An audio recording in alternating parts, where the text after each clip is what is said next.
All right, well, you can see Corbin Dalton out of his race car, standing on the roof of the car. He is super excited as he's got the checkered flag. And Corbin Dalton victorious here at the Berg. Man, what a drive, what a drive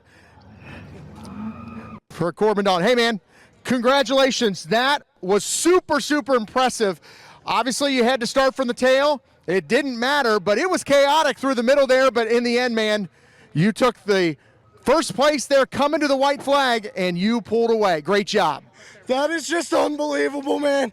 We had a really great car all night. We went quick time, second in the heat race. Reed drew the one, but we went to come out for the feature, and the battery was dead, so we figured we left something on, but the alternator wasn't charging. And, you know, I have such a great group of people around me that support me, and I couldn't ask for a better crew.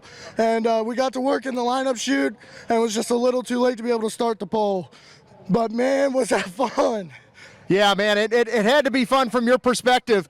Tell us about the drive up through what I looked like. It kind of looked like some chaos there for a while. You had a whole pack of cars right in the middle of the racetrack. You were kind of working your way through. The caution flags helped kind of bunch them back up and gave you another shot. But what did you see? I knew starting that deep, I'd have to be patient. In the back of the field, anything can happen. They were 3 and 4 wide around me. So you got to keep your eyes wide open and know when to lift. But honestly, it's just, you know, I always think of cars when they're finding the holes in the tractors. You just got to find your hole and take it. But I really didn't even know where I was until that last restart with 2 to go, and then I realized I was third, and I wasn't going to let anybody else win this. All right, man. Well, hey, enjoy this. You're obviously very excited. You got your family and friends down here in crew. You earned it. Great job, Corbin Dalton. Thank you, Lawrenceburg. All right, well, there